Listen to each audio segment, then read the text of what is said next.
ৰঙালী উৎসৱ লখিমপুৰ 2024 সন্মানীয় সভাপতি জয়ন্ত খান ডাঙৰীয়া মুখ্য কৰি কাৰ্যকৰী সভাপতি কিৰণ দত্ত, বিকাশ গগৈ, মুখ্য সম্পাদক মৃণল কোঁৱৰ সকলোকে আগবঢ়াই নিবৰ বাবে মই অনুৰোধ ৰাখিছো। আৰু ৰাইজৰ শ্ৰীমান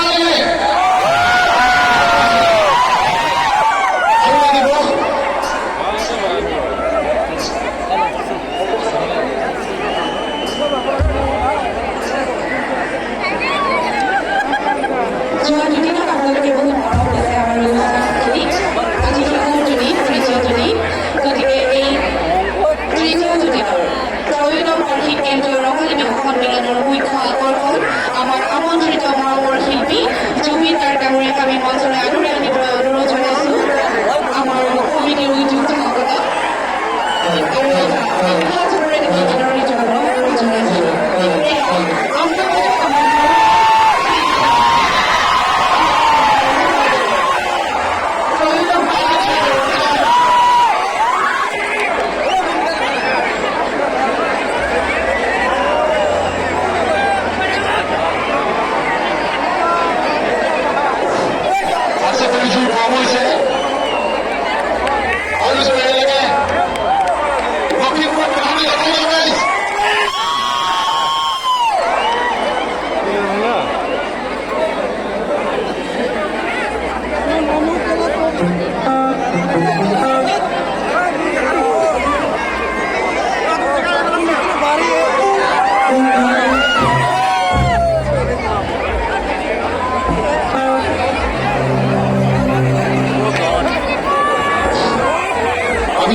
জুবিন গাৰ্গ গীতৰ সহায় কৰাব।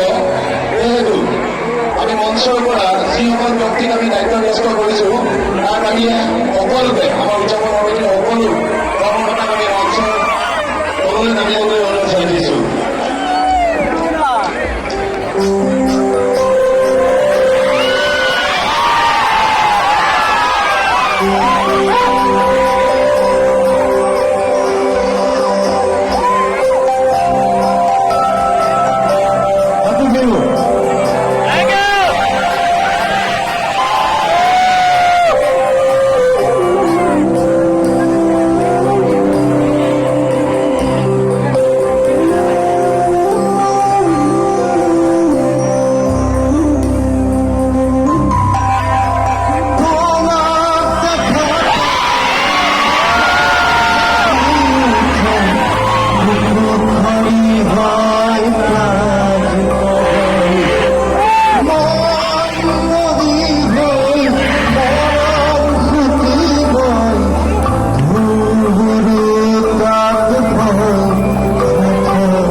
চকু এনেকে দেখাইছে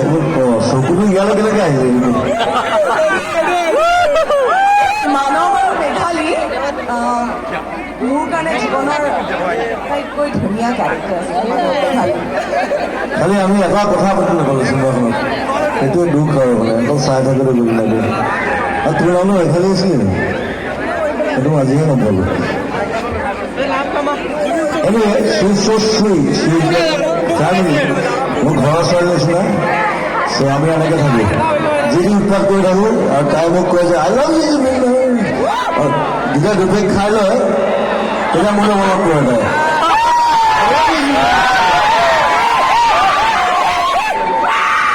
তাই পুৰা মাল খায় দেখাতে এনেকুৱা মই সেইটো কোনো পৃথিৱীত কোনেও বিশ্বাস নকৰে আৰু এটা কথা মই কওঁ মই আচলতে জুবিন দা বুলি নামাতো মই জুবিন দাক গলিদা বুলি নামাতো পাহৰিলে মই ভিনদা বুলি মাতো এই তাক ফেৰি জোকা থাকিব আৰু খালি আটাইতকৈ গম থকা ছোৱালী এজনী দেই অসমৰ মানে মই তাক বাহিৰৰ দেশতো পাইছোঁ